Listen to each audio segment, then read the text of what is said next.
오늘 은혜 받으실 하나님의 말씀은 마가복음 2장 1절에서 5절입니다. 신약성경 54쪽에 기록되어 있습니다. 마가복음 2장 1절에서 5절입니다. 주보에도 인쇄되어 있고요. 여러분 가슴에 손 얹어 주시기 바랍니다. 제가 봉독해 올립니다. 수일 후에 예수께서 다시 가버나움에 들어가시니 집에 계시다는 소문이 들린지라 많은 사람이 모여서 문 앞까지 들어설 자리가 없게 되었는데 예수께서 그들에게 도를 말씀하시더니 사람들이 한 중풍병자를 네 사람에게 메워 가지고 예수께로 올세 무리들 때문에 예수께 데려갈 수 없으므로 그 계신 곳에 지붕을 뜯어 구멍을 내고 중풍병자가 누운 상에 상을 달아내리니 예수께서 그들의 믿음을 보시고 중풍병자에게 이르시되 작은 자여 내 죄사함을 받았느니라 하시니. 아멘. 저는 오늘 여러분과 함께 기적의 세 가지 관문, 이런 제목으로 함께 은혜를 나누고자 합니다. 이 세상에는 죽이는 사람이 있고 살리는 사람이 있습니다. 여러분, 우리는 어떻게 해서든지 살리는 사람, 하나님의 사람이 되어야 됩니다. 죽이는 사람이 되면 안 돼요. 근데 오늘날 많은 사람들이 죽이는 역할을 하고 있는데 그것은 마귀에 사로잡혀서 그런 겁니다. 오늘 성경에 보면 살리는 사람에 대한 얘기가 나옵니다. 그러니까 친구를 잘 둬야 되는 거예요. 친구 4명이서 한 사람을 살리는 거예요. 여러분을 살리는 친구가 있습니까? 예수님 말고 예수님 말고 나를 살리는 친구가 있으면 그 사람 축복받은 사람이에요. 그런데 오늘 성경 봤더니 살리는 사람이 한 사람도 아니고 4사람이에요. 이 사람은 얼마나 행복한 사람이에요. 사실은 한 사람이라도 나를 살리는 친구가 있으면 행복한 일인데 몇 명이라고요? 4명이나 있었어요. 4명이 한 사람을 살리는 이야기가 오늘 마가복음 2장의 이야기입니다. 내 친구는 어떻게 해서든지 중풍병자 친구를 살리려고 가진 방법을 다 썼습니다. 안 되는 거예요. 근데 소문을 들었어요. 예수님이 영혼도 살리고 병든 사람도 살리고 저주에 묶인 사람도 살리고 이런 소문을 들어서 예수님께 데려가자고 결심합니다. 근데 막상 가봤더니요, 소문을 듣고 아마 그 집이 굉장히 큰 집인 것 같아요. 요즘은 우리가 부동산 문제로 시끌시끌한데 집이 아주 큰 집이었어요. 그래서 많은 사람들이 몰려드는 거예요. 꽉 찬 거예요. 그래서 침상을 들고 가는데 들어갈 수가 없는 거예요. 그리고 어떻게 하면 이 친구를 살릴까? 여러분, 내가요 막상 뭔가 살리고 싶고 사랑을 갖고 싶으면 방법이 나와요. 그게 인생이에요.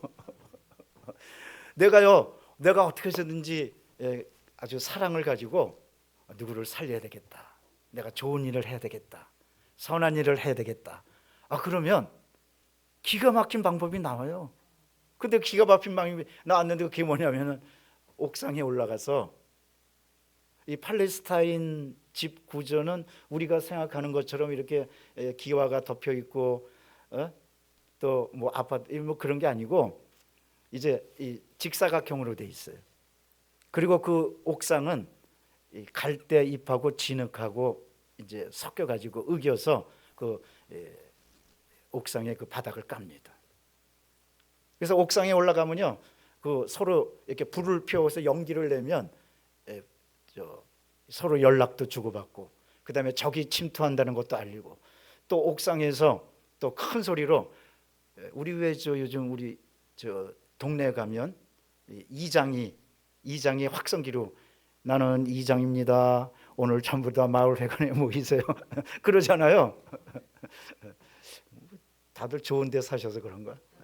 나는 지금 강화도 가면 길정리라는 곳에 사는데 거기 종종 그래요. 길정리 이장입니다. 오늘 점심들 먹으러 오세요. 마을 회관으로 몰려오시기 바랍니다. 마스크 나눠줍니다. 막 그래요.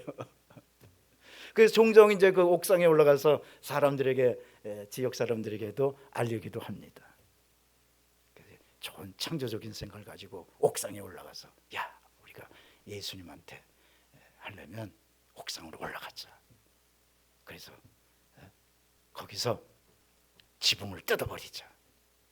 그래갖고 침상을 달아내려서 예수님 쪽에 내리면 예수님이 고쳐주실 거 아니냐. 그래갖고 이 사람들이요, 어떻게 보면 주거 침입이에요. 그러니까 오직 친구 살리겠다는 일념 하나로 나중에 뭐 어떻게 되든 어떻게 해서든 친구 살려야 되겠다. 이 친구가 죽으면 안 된다. 사랑하는 친구다. 그래갖고 옥상에 올라가서 드디어 큰 일을 벌입니다. 지붕을 뜯고, 여러분 뭐 지붕을 뜯고, 아까 조금 전에 말씀드렸잖아요. 갈대 잎하고 진흙하고 으깨 가지고 만들고 막 먼지가 날리고 뭐 날려, 사람들이 저게 뭐야 그러는데 그러거나 말거나 그냥. 오늘 성경 말씀 보면요, 세 가지 기적의 그 방법이 나와요. 첫째는 지붕을 뜯었다고 그랬어요. 두 번째는 구멍을 냈다고 그랬어요. 세 번째는 침상을 달아내렸다고 그랬어요. 이 세 가지가 우리가 기적을 체험하는 굉장히 놀라운 방법, 또 요건이 됩니다. 그래서 저는 그것을 말씀드리고자 합니다. 그래서 내 친구가 그렇게 했더니 예수님이 중풍병자에게 내 제사함을 받았느니라 하고선 즉시로 고쳐 주셨습니다. 내 상을 가지고 집으로 가라. 벌떡 일어나 가지고 그전까지 꼼짝 못했던 중풍병자가 살아나게 된 것입니다. 그 방법은 세 가지에 있었어요. 지붕을 뜯고, 구멍을 내고, 침상을 달아내리고. 오늘날도 우리가 살리는 역할을 하고, 그리고 또 깊은 사랑을 가지고 누구를 살려야 되겠다, 좋은 일을 해야 되겠다, 때로는 내가 기적을 체험해야 되겠다, 예수님을 만나야 되겠다 한다면 우리는 이 세 가지를 잊지 말아야 됩니다. 첫째로 지붕을 뜯는 믿음이었습니다. 아니, 지붕을 뜯는 생각을 어떻게 했겠어요? 사랑하는 성도 여러분, 생각이 인생을 바꿉니다. 우리는 언제나 긍정적이고 창조적인 생각을 해야 됩니다. 죽이는 생각을 하면 안 됩니다. 많은 사람들이 미움과 분노를 가지고 죽이는 생각을 하고 있습니다. 우리는 살리는 생각을 해야 됩니다. 내가 주 안에서 살아나고 다른 사람도 살리는 역할을 해야 되는데, 그 생각의 첫 번째는 우리 생각을 뜯어버리는 거예요. 많은 사람들이 고정적이고 미움과 절망, 그리고 분노, 이런 나쁜 생각, 부정적인 생각으로 꽉 들어차 있습니다. 그 생각을 가지고는 예수님을 만날 수가 없습니다. 먼저 우리는 정죄의식, 나는 죄인이다, 나는 죄인이기 때문에 나는 벌받을 수밖에 없다, 이 생각을, 이 지붕을 뜯어야 됩니다. 시편 103편 3절은 말씀하십니다. 하나님은 내 모든 죄악을 사하시며. 여러분, 우리 하나님은요, 어떤 사람, 어떤 죄인이라도 다 주 안에서 용서해 주십니다. 예수님께서 십자가에서 죽으신 것은 우리의 죄를 대속하기 위함이셨습니다. 그래서 이사야 53편은 계속 말씀하십니다. 그가 찔리면, 그가 상하면 우리의 죄악 때문이다, 계속 말씀하십니다. 여러분, 이러므로 어떠한 죄인이라도 예수님 앞에 나오면 용서함을 받고 구원받을 수가 있는 겁니다. 나는 죄인이다. 많은 사람들이 죄의식을 가지고 자신을 파괴하고 있습니다. 우리는 살아나야 되는데 바로 예수님께 용서를 구하고 일어나가야만 되는 겁니다. 또 염려를 뜯어버려야 됩니다. 베드로전서 5장 7절은 너의 염려를 주께 맡기라, 그가 너희를 돌보심이라. 많은 사람들이 염려를 머리 지붕 위에 가득 안고 아주 나는 이 염려 때문에 짓눌려 가지고 나는 죽겠구나. 아닙니다. 예수님을 만나서 우리 모든 염려를 뜯어버려야 돼. 그러면 예수님께서 우리를 새롭게 만들어 주십니다. 뿐만 아닙니다. 우리는 안 된다는 생각, 부전증. 아니 저 모든 사람들이 아니 어떻게 지붕을 뜯을 생각을 했겠어요? 전부 다 생각도 못했어요. 안 된다고 생각했어요. 그런데 내 친구는 된다고 생각하고 지붕을 뜯은 거예요. 여러분, 우리 신앙은, 믿음은 어떤 상황에서도 나는 주 안에서 할 수 있다고 생각해야 됩니다. 빌립보서 4장 13절, 그래서 내게 능력 주시는 자 안에서 내가 모든 것을 할 수 있느니라. 이 빌사 13이라고 해요. 제가 아는 그 기업인의 좌우명이에요. 빌사 13. 아니 어떻게 성공하셨습니까? 그러니까 빌사 13이요. 빌사 13이 뭐예요? 그러니까 빌립보서 4장 13절이요. 그것이 빌사 13이에요. 빌립보서 4장 13절. 내게 능력 주시는 자 안에서 내가 모든 것을 할 수 있느니라. 아유, 나는 뭐 때문에 안. 여러분, 핑계대기 시작하면요 되는 일이 하나도 없어요. 뭐 때문에 안 돼, 이것 때문에 안 돼, 이게 아유 이거 아닙니다. 우리는 뭐 때문에 안 된다고 생각하지 말고 십자가 덕분에 된다고 생각하시기 바랍니다. 그래서 우리는 부정적인 생각 다 뜯어버리고 언제나 창조적인 생각으로 나갈 때 예수님을 만날 수가 있는 겁니다. 무엇보다도 우리는 담대한 믿음을 가져야 됩니다. 안 된다는 생각을 버리고 담대한 믿음을 가져야 돼요. 마태복음 13장 58절에 예수님이 나사렛에서 계셨는데 그들이 믿지 아니함으로 예수님도 능력을 행치 아니하셨다고 말씀하셨어요. 사람들이 아유 저 나사렛 요셉 목수 아들 아니야? 지가 무슨 뭐 메시아야? 안 믿었어요. 그러니까 예수님도 능력을 행치 아니하셨습니다. 여러분, 우리가 아까도 찬양했지만 십자가 그늘에서 우리는 쉬기 원하고 십자가가 나를 살렸으니 이제 우리는 안 된다는 생각, 못한다는 생각, 이런 생각을 과감히 이 지붕을 뜯어버리고 예수님을 만나서 새로운 삶을 사시기를 바랍니다. 말을, 그래서 그런 사람은 말도, 부정적인 말도 우리 긍정적인 언어로 바꿔야 돼요. 민수기 14장 28절에 보면 하나님이 너희들이 그 광야에서, 이스라엘 백성들이 광야에서 막 아이고 나 죽겠다고 그냥 여기서 죽는 게 낫지 애굽으로 돌아가고 싶다고 막 그러니까 하나님이 말씀하셔요. 네 말이 들린 그대로, 내 귀에 들린 그대로 내가 행하리라. 부정적으로 계속한 사람들은요 광야에 뼈를 묻고 말았어요. 긍정적인 꿈을 가진 여호수아와 갈렙과 그 후손만이 적과 꿀이 흐르는 가나안 땅에 들어갔습니다. 우린가 말 조심해요. 엘비스 프리슬리가요 42살에 죽었어요. 왜냐하면 늘 이뻐진 늘 우리 어머님이 42살에 죽었기 때문에 나도 42살에 죽는다고 그랬어요. 말대로 된 거예요. 말대로 42살에 그 로큰롤의 황제가 죽습니다. 42살에. 그러니까 여러분 말 많이 늘 나는 100살까지 살 거다 뭐 이렇게 말해야 돼요. 말을 그리고 언제나 창조적이고 긍정적인 말을 사용하고 하나님이 우리를 살려주시는 거예요. 두 번째입니다. 구멍을 냈다고 그랬어요. 즉 예수님과의 소통, 예수님을 만나는 길을 만든 겁니다. 구멍을 내야지 이거 달아내릴 거 아니에요. 구멍을 내야지. 여러분, 사랑하는 성도 여러분, 하늘나라와 그리고 이 땅에서도 우리가 구멍이 있어서 그 구멍은 두 가지입니다. 첫째로 성령의 역사고 두 번째는 말씀입니다. 말씀. 오늘날 우리는 하나님의 말씀을 통해서 하나님의 은혜도 받고 말씀을 통해서 예수님도 만나고 말씀을 통해서 우리 인생이 새로워집니다. 그래서 잠언 4장 4절은 말씀하십니다. 내 말을 마음판에 새기라. 그리하면 살리라. 살리라. 말씀을 새기면 산다. 말씀을 지키면 산다는 거예요. 말씀대로 행하면 산다는 거예요. 우리 교회가 이제 주일 3부에 성경 공부하게 된 것을 굉장히 기쁘게 생각합니다. 이 성경 공부를 통해서 하나님과 여러분 만나시기를 바랍니다. 말씀 없이는 살아갈 수가 없어요. 말씀이 구멍을 내는 거예요. 말씀이 하늘나라의 은총을 받는 거예요.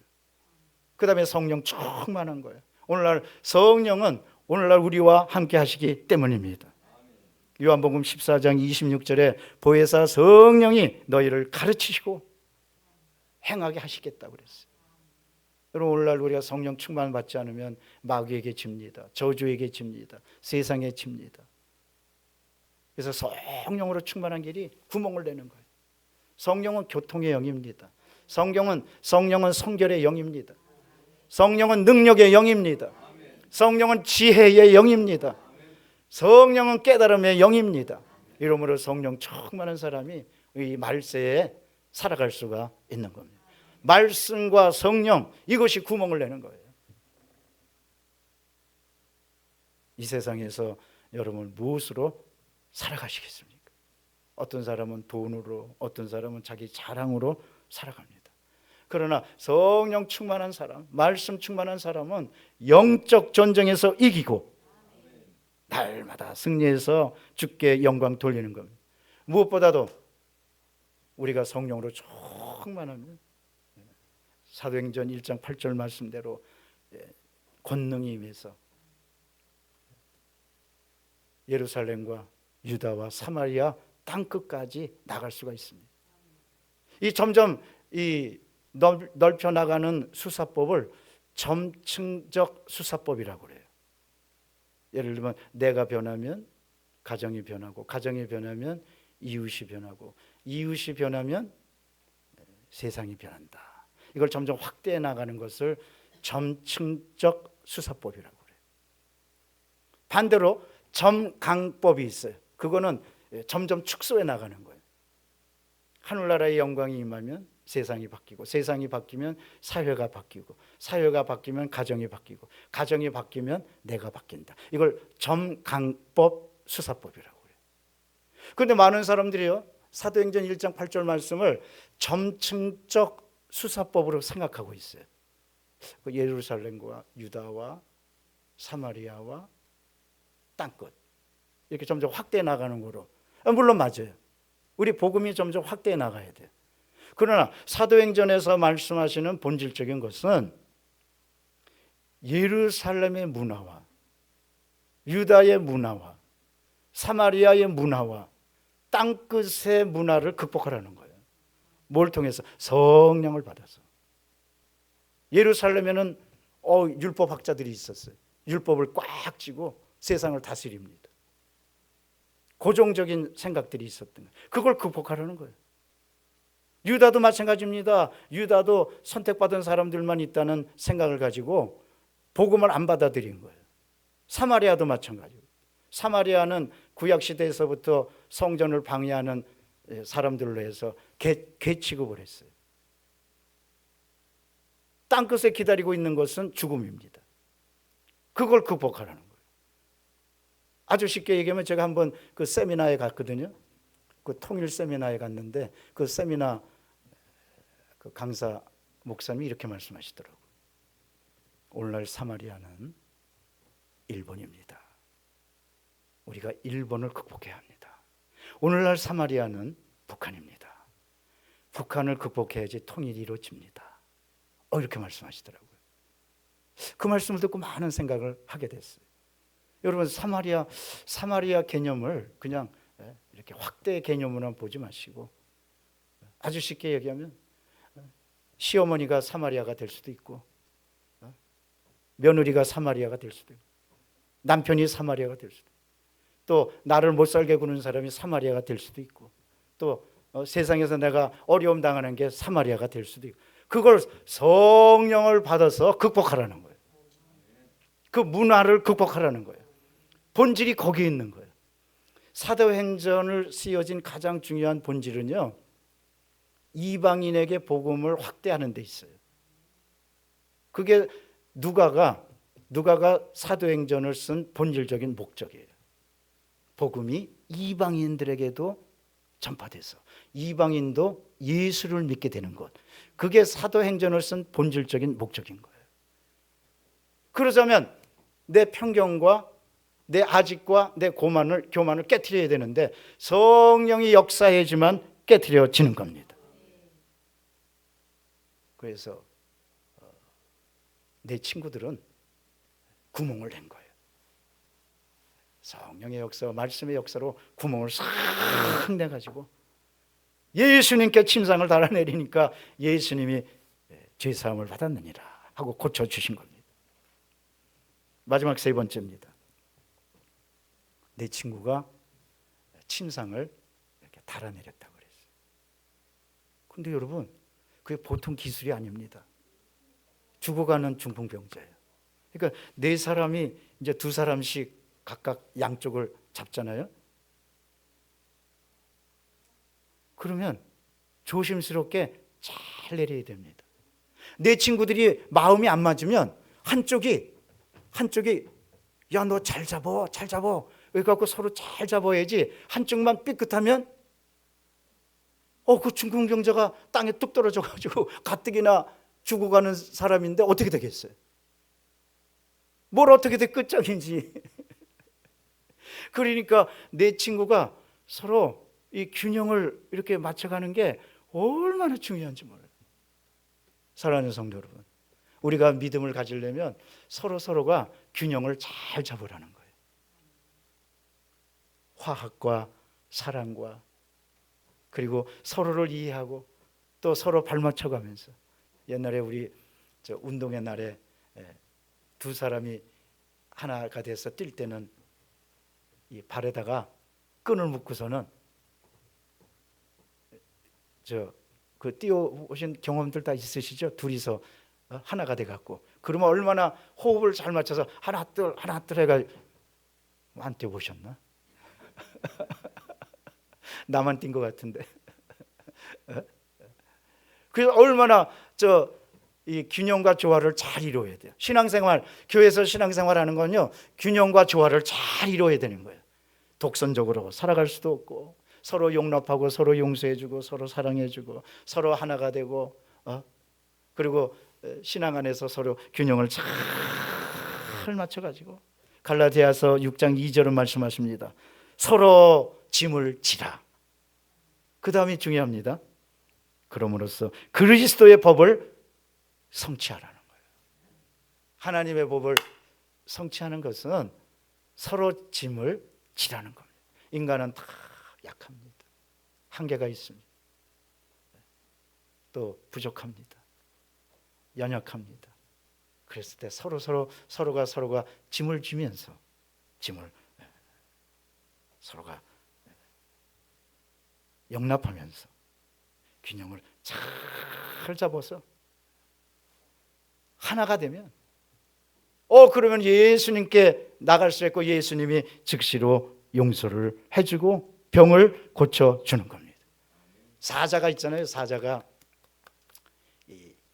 서로 물소나 이렇게 소떼들을 잡아먹을 때 보면요, 사자가 잡아먹을 때 보면 누구를 잡아먹느냐, 꼭 무리에서 이탈해가지고 혼자 잘났다고 하는 놈 콱 가서 잡아먹는 거예요. 사자가. 물범 있잖아요. 물범.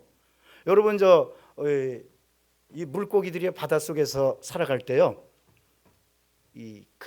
서로 그 하나님의 이 창조 질서예요.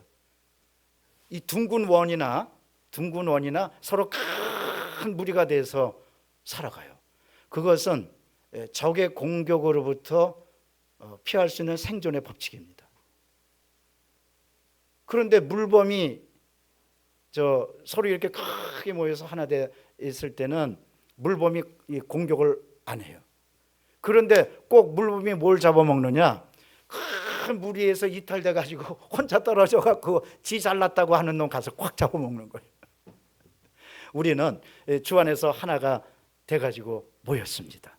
서로 사랑해주고 용서해주고 짐이 돼주고 연합해주고, 그러면서 침상을 달아내리면 예수님께서 그 믿음을 보시고 내 죄사함을 받았느니라. 말씀에 큰 의미가 있는 거예요. 아마 모르긴 해도 이 중풍병자가 정죄의식을 가지고 굉장히 시달렸던 것 같아요. 나는 죄인이다. 그래서 내가 이 병을 얻었겠구나 하면서 굉장히 이 죄로 인한 고통에 시달렸던 것 같아요.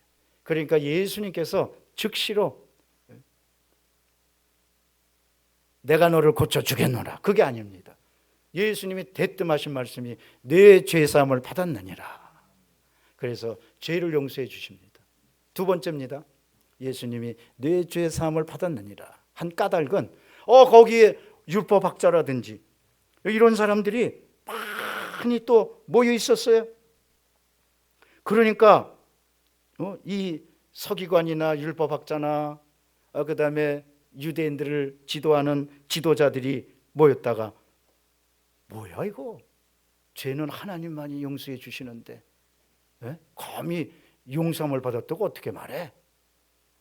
오늘 성경 보면 실제로 마가복음 2장 7절에 이 사람이 어찌 이렇게 말하는가, 신성모독이로다. 오직 하나님 한 분 외에 누가 능히 죄를 사하겠느냐 하고 서기관이 말하는 거예요. 예수님이 그것을 아시고 일부러 하나님의 주권으로, 메시아의 주권으로 내 죄사함을 받았느니라 하고 선포하신 겁니다. 그 말씀은 내가 메시아다, 내가 하나님의 주권으로 명령한다, 이 뜻입니다. 그렇습니다. 죄를 사해 주실 분은 오직 예수 그리스도밖에 없습니다. 무엇보다도 죄의 사함을 받은 이후에 이 사람이 살아납니다. 죄가 그를 짓누른 겁니다. 사랑하는 성도 여러분, 오늘 어떤 죄든지 예수님 앞에 나와서 주께 고백하면 예수님이 다 용서해 주시고 거기서부터 모든 문제가 풀리기 시작합니다. 죄의 용서함을 받으면 천국의 영광이 임합니다. 죄의 용서함을 받으면 치유가 임합니다. 죄의 용서함을 받으면 평안이 임합니다. 죄의 용서함을 받으면 어떤 상황에도 이겨나갈 수 있는 믿음이 생기기 시작되는 겁니다. 이래서 예수님이 내 죄사함을 받았느니라 하고 말씀하시고 즉시로 중풍병자에게 명령하십니다. 일어나 상을 가지고 걸어가라. 이 사람이 벌떡 일어난 겁니다. 사랑하는 성도 여러분, 오늘 저는 믿습니다. 우리 말씀의 역사에서 모든 것에서 벌떡 일어나시기를 바랍니다. 저주에서 벌떡 일어나고, 질병에서 벌떡 일어나고, 안 된다는 생각에서 벌떡 일어나고, 그렇게 되기 위해서는 오늘 세 가지를 얘기합니다. 지붕을 뜯으라고 그래요. 구멍을 내라고 그럽니다. 내 친구가 연합해서 침상을 달아내렸어요. 예수님이 그 믿음을 보시고 놀라운 역사를 베풀어 주셨습니다. 이 역사를 가지고 세상에 나가 승리하는 여러분 되시기를 주의 이름으로 축원합니다. 기도합니다. 사랑해 주님 감사합니다. 데살로니가전서 3장 8절에 너희가 주 안에 굳게 선즉 우리가 이제는 살리라. 하나님, 우리 살아나는 역사를 체험하는 모든 성도들 되게 도와주시옵소서. 주 안에 굳게 서게 도와주시옵소서. 지붕을 뜯어내고 구멍을 내고 또 침상을 균형 있게 서로가 하나 되어서 달아내리는 믿음을 주셔서 광야 같은 세상에서 승리하도록 성령이여 인도하여 주옵소서. 예수님의 이름으로 기도드립니다. 아멘.